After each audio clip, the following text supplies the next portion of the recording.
안녕하세요. 뉴스반장입니다. 윤석열 사단이 마침내 괴멸 단계로 들어섰습니다. 한때 권력의 핵심에 서 있던 검사들이 하나둘씩 밀려나고 있는데요. 드디어 검찰 내부에서 제대로 된 정리 작업이 시작된 겁니다. 21일 법무부가 단행한 검사 인사는 검찰청 검사 2292명 중 무려 695명이 이동했는데요. 그중 윤석열 라인으로 분류되는 검사들이 대거 한직으로 밀려났습니다. 사직을 선택한 이도 있고 고검으로 좌천된 경우도 속출했는데요. 발본색원이라는 말이 여기에 맞는 말인 듯 싶습니다. 서울중앙지검의 1, 2, 3, 4차장 검사가 전원 교체됐다는 건 상징적인데요. 김건희 명품백 사건을 무혐의 처리했던 박승환 1차장은 결국 사직서를 냈고 수사를 맡았던 김승호 형사 1부장은 부산고검으로 좌천됐는데요. 도이치모터스 주가 조작 사건을 불기소로 끝낸 최재훈 반부패 2부장은 대전지검 중요경제범죄조사단으로, 관련 사건을 맡았던 김영철 서울북부지검 차장은 대전고검으로 발령났습니다. 윤석열 명예훼손 사건과 대장동 수사를 했던 강백신 성남지청 차장은 대구고검으로, 백현동과 쌍방울 대북송금 사건을 맡았던 엄희준 부천지청장도 광주고검으로 밀려났는데요. 건진법사 게이트를 수사하다 사표를 냈던 이희동 남부지검 1차장 역시 부산고검으로 내려갔습니다. 반면 새로 들어온 인사들을 보면 확실한 기류 변화가 느껴지는데요. 서울중앙지검 1차장에는 여성검사로는 최초로 최재하 김천지청장이 임명됐고, 반부패를 총괄하는 4차장에는 이준호 공보담당관이 올랐습니다. 법무부는 이번 인사에 대해 국가와 국민에 대한 헌신, 실무 능력, 공정한 법 집행 의지를 기준으로 삼았다고 강조했는데요. 쉽게 말해 윤석열 사단의 표적 수사, 정치적 수사 등 무리한 사건 처리가 이제 심판을 받기 시작했다는 뜻입니다. 그동안 권력을 등에 업고 무혐의와 불기소를 남발하며 정의를 짓밟던 윤석열 사단, 이제는 역사의 뒤안길로 사라지고 있는데요. 검찰개혁은 멀리 있는 게 아닙니다. 바로 지금도 진행되고 있습니다. 대통령님의 결단으로 검찰개혁 관련해서 말씀이 있었는데요. 수사와 기소를 분리하는 검찰개혁에 대해서 9월 내에 정부조직법에 검찰청 폐지, 그리고 공소청, 중수청 설립을 담은 정부조직법을 9월 내에 본회의에서 처리하자, 이렇게 당과 대통령실이 입장을 같이 했다는 것을 어제 확인했고, 그 부분을 보고 드립니다. 전적으로 대통령님께서 결단해 주신 부분에 대해서 당으로서는 감사를 드렸고, 이것이 차질 없이 될 수 있도록 같이 힘을 모으기로 이렇게 했습니다.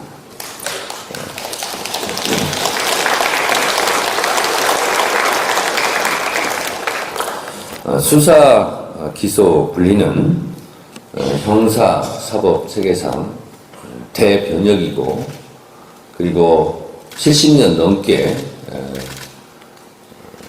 끊임없이 제기되었던 숙제이고 시대적 과제인데, 이 부분이 9월 내에 처리될 수 있도록 의원님들 한 분 한 분의 마음과 정성을 좀 모아주실 것을 부탁드립니다.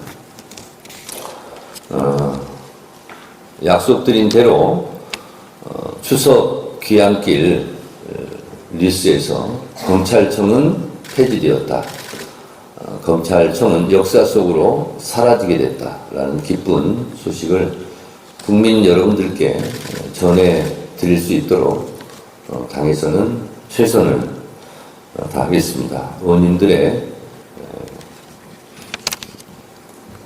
앞으로 노력과 그 의원님들의 도움이 절실합니다. 의원님들께서 이 부분에 대해서 많은 협조를 해주실 것을 당대표로서 부탁드립니다. 민주당은 검찰개혁이라는 역사적 과제를 앞두고 있는 상황인데요. 대통령실과 당 지도부가 힘을 모아 9월 안에 검찰청 폐지와 공수처, 중수청 신설을 담은 정부조직법을 처리하기로 뜻을 모았습니다. 추석 전 국민께 검찰청은 역사 속으로 사라졌다라는 소식을 전하겠다는 약속도 이미 내놓은 상황인데요. 그만큼 검찰개혁은 더 미룰 수 없는 시대적 과제라는 점을 모두가 인식하고 있는 겁니다. 21일 정청래 대표 역시 의원총회에서 강하게 당부했는데요. 토론은 치열하게 하되 결론이 나면 원팀 원보이스로 가야 한다고 강조했습니다.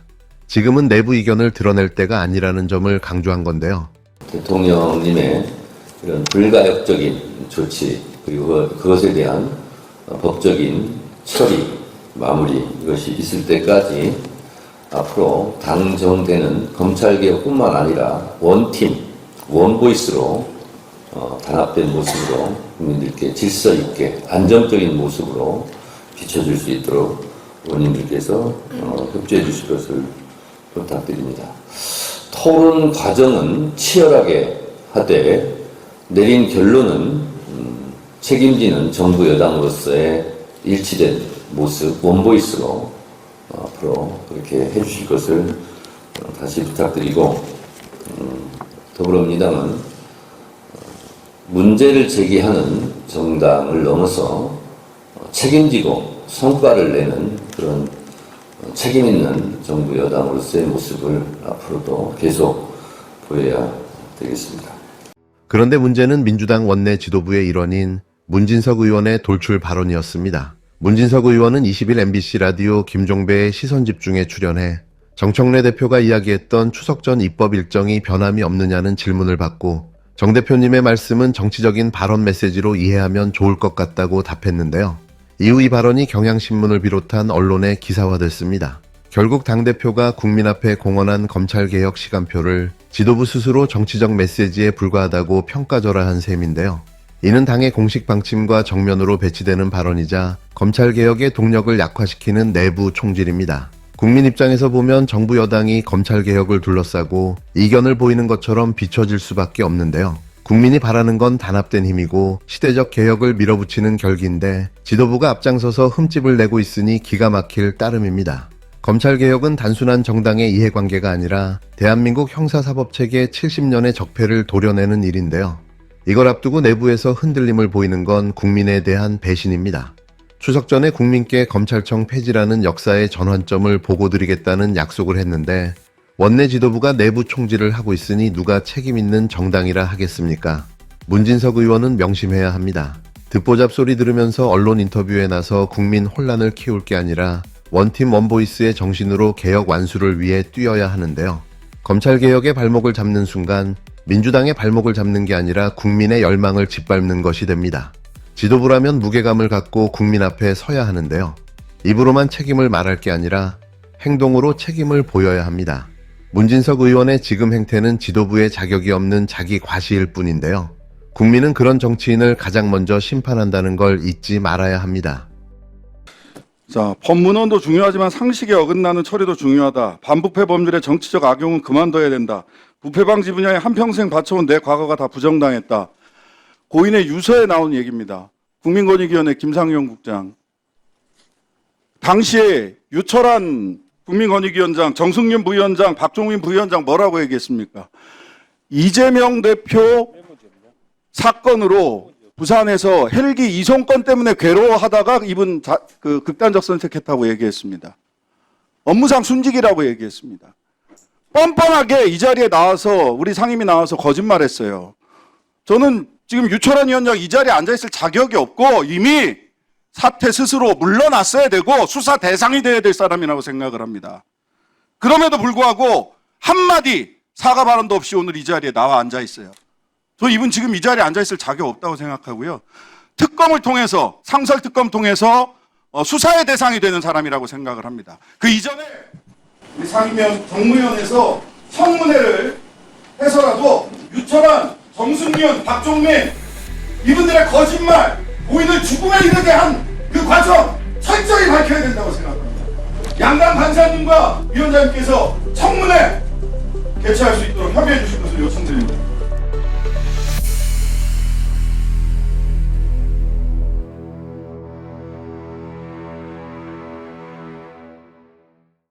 안녕하세요. 최근 검찰 조직에 큰 변화의 바람이 불고 있다는 소식 많이들 접하셨을 겁니다. 네, 그렇죠.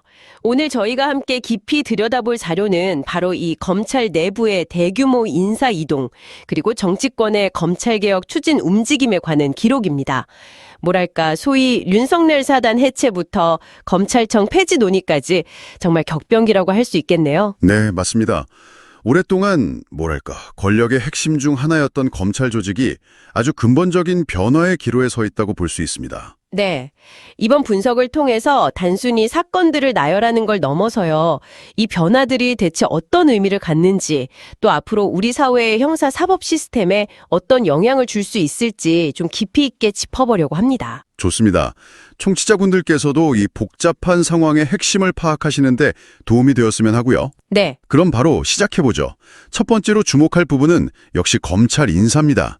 2292명 중에 거의 700명 가까이 이동했다고 하니까요. 네, 695명이죠. 정말 대규모 인사였어요. 단순히 숫자만 많은 게 아니라 그 내용 자체가 상당히 파격적이라는 평가가 많더라고요. 맞습니다. 핵심은 역시 그 소위 윤석열 사단으로 불리던 검사들이죠.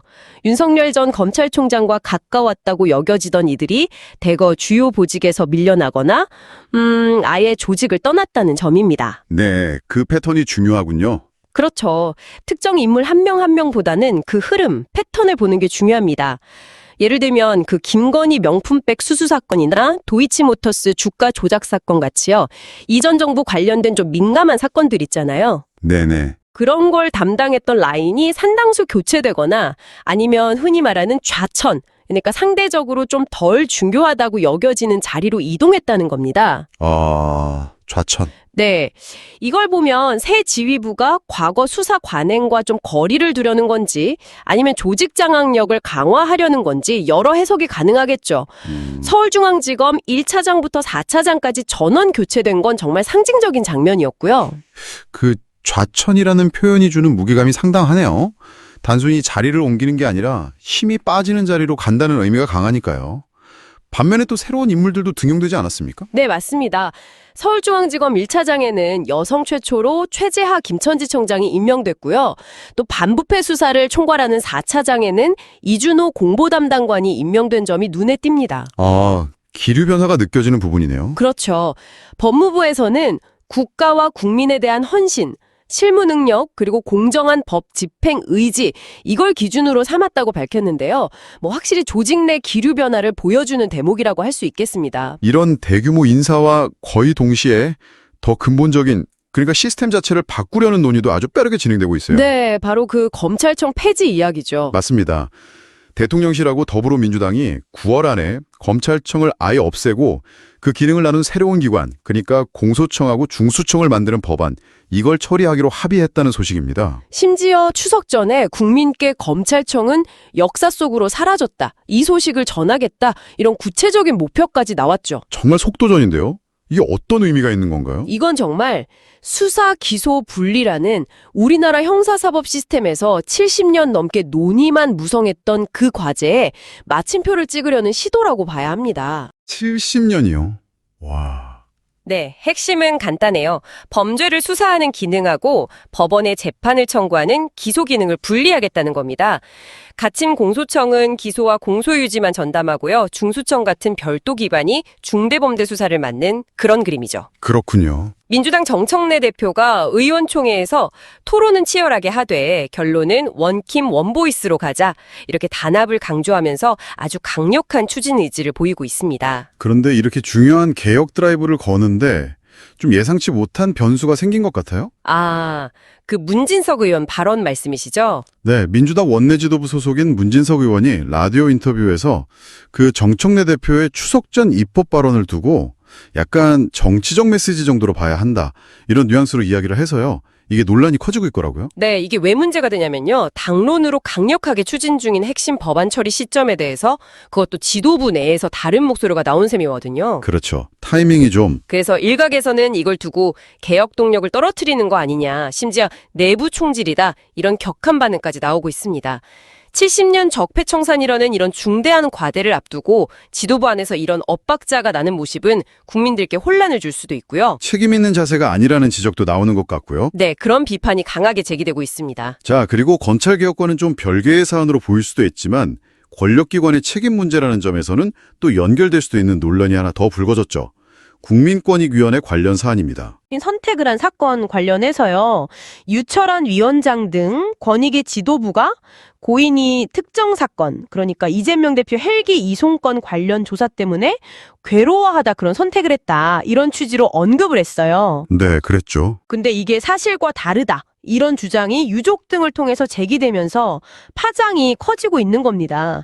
고인의 유서 내용 등과 배치된다는 지적인 거죠. 아, 그러면 이건 그래서 지금 유철한 위원장 등에 대해서 철저하게 진상을 규명하고 책임을 물어야 한다는 요구가 아주 거세지고 있습니다. 국회 상임위 차원에서 청문회를 열어야 한다는 요구도 있고요. 특검 수사 이야기까지 나오고 있고요. 네, 맞습니다. 특검 요구까지 나오고 있는 상황입니다. 공직자의 발언과 그 책임의 무게를 다시 한번 생각하게 하는 그런 사건이죠. 정말 그렇네요. 자, 오늘 살펴본 내용들을 좀 종합을 해보면요.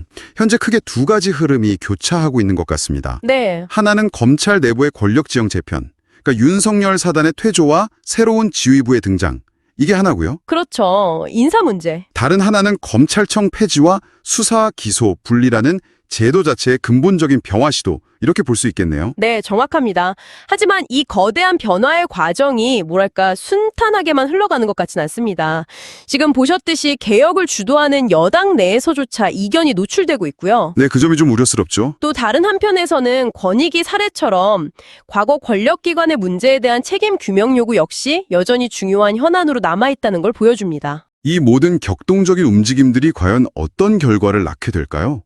청취자분들께서는 이 변화들이 단순히 권력 이동에 그치는 건지 아니면 정말 우리 사회의 정의 시스템을 실질적으로 개선하는 방향으로 나아갈 수 있을지 그 귀추를 계속 주목해 보시면 좋겠습니다. 네, 특히 현재 진행 중인 여러 특검 수사들이 있지 않습니까?